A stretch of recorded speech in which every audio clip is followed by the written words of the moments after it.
पहले हथियारों से हमले होते थे, अब कलम कागजों से हो रहे हैं। विश्व आदिवासी दिवस पर बोले सांसद राजकुमार रोत ने लिखा था सीएम को 11 सूत्री मांग पत्र। नमस्कार, भारत रफ्तार में आपका स्वागत है और मैं हूं आपके साथ शैलेंद्र शर्मा। आज इसी विषय पर हम लोग चर्चा करने वाले हैं, जहां फिर गरजे डूंगरपुर बांसवाड़ा। सांसद राजकुमार रोत बोले, आज़ादी से पहले आदिवासी समाज आत्मनिर्भर था, लेकिन आज़ादी के बाद समाज को अपंग और परजीवी बना दिया है। पहले राजा रजवाड़ा, मुगल और अंग्रेज हमारे समाज पर अत्याचार करने के लिए हथियार लेकर आते थे, लेकिन अब हम पर कलम और कागजों से हमले हो रहे हैं।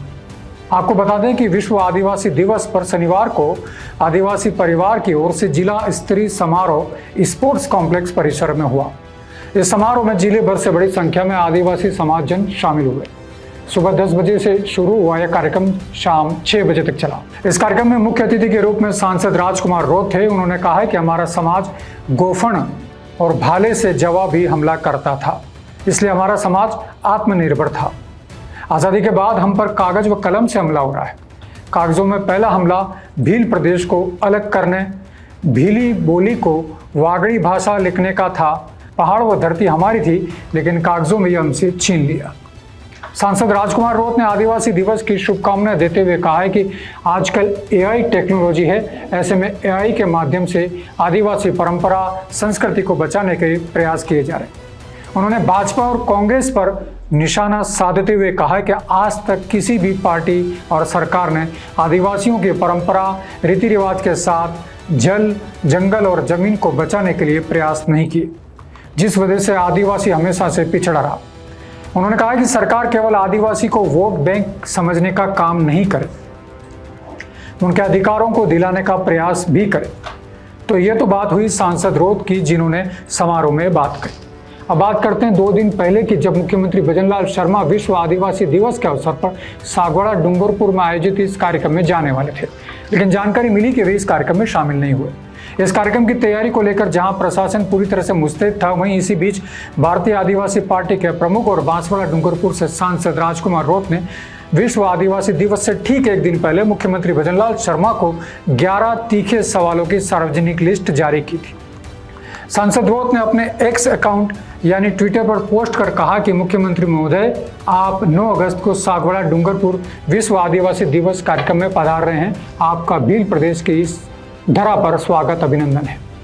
लेकिन इस मौके पर आदिवासी बहुल क्षेत्र की जनता की तरफ से कुछ अहम सवाल भी है।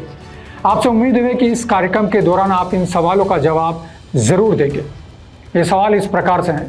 पहला है, बजट घोषणा 2024-25 में आदिवासी कल्याण के लिए स्वीकृत 1500 करोड़ रुपए को 1 वर्ष पूरा हो जाने के बावजूद आपकी सरकार ने खर्च नहीं कर आदिवासियों के साथ अन्याय क्यों किया?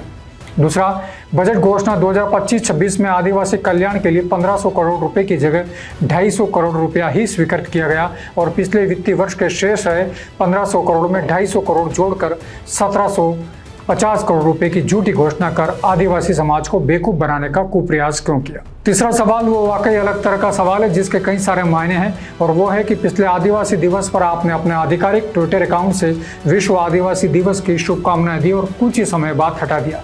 ऐसा क्यों किया था?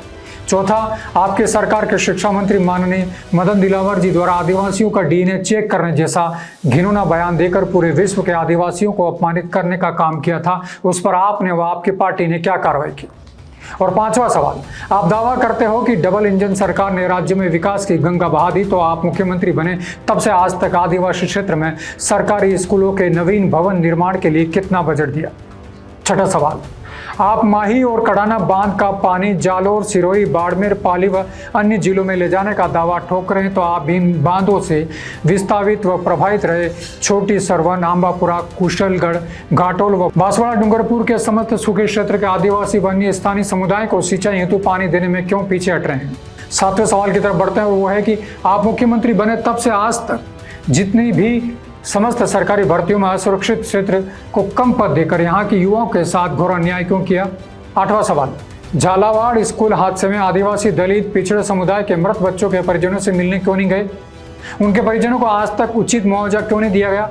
9वां सवाल है, आप विश्व आदिवासी दिवस का राज्य स्तरीय कार्यक्रम सागवाड़ा डूंगरपुर मनाने आ रहे थे, अच्छी बात है, लेकिन राज्य के अन्य कई जिलों में आदिवासी समुदाय को विश्व आदिवासी दिवस मनाने के प्रशासन द्वारा अनुमति नहीं दी जा रही है। आपकी इस नीति को आप क्या नाम देंगे? 10वां सवाल, आपके हर कार्यक्रम को सफल बनाने के लिए प्रशासन नरेगा, मेट, मजदूर आजीविका, महिला आंगनबाड़ी कार्यकर्ता, माँ बाड़ी शिक्षा सहयोगी और अन्य संविदा कर्मियों को जबरन लाता है और वह आपके कार्यक्रम की शोभा बढ़ाते हैं। लेकिन आप सीएम बने तब से आज तक इन लोगों के लिए क्या किया? और 11वां और आखिरी सवाल, बजट घोषणा 2024-25 में आपने ट्राइबल टूरिज्म कॉरिडोर बनाने की घोषणा की थी। यह घोषणा आपके कौन से इंजन में अटकी हुई है, कृपया बताएं। सांसद रोत ने कहा कि आप हमें विरोधी की सोच से न देखकर इस क्षेत्र की आम जनता के इन महत्वपूर्ण सवालों के जवाब विश्व आदिवासी दिवस कार्यक्रम के मंच से अवश्य देखें, ऐसी हम आपसे उम्मीद करते हैं। और अंत में लिखा, धन्यवाद जौहर। तो वाकई में ये जो 11 सूत्री सवाल सांसद राजकुमार रोत ने सीएम भजनलाल शर्मा से किया, ऐसा संभव पहली बार हुआ है। अब खैर सीएम भजनलाल शर्मा इन कार्यक्रम में शामिल हुए नहीं तो जवाब देने का मसला भी नहीं रहा, लेकिन अब सांसद रोत ने इन 11 सूत्री मांगों को एक बार उठा ही लिया तो संभावना है कि आगे भी इसको लेकर हमलावर रहेंगे। तो सियासी हलचल में फिलहाल इतना ही। आप बने रहिए भारत अवतार के साथ। जय हिंद।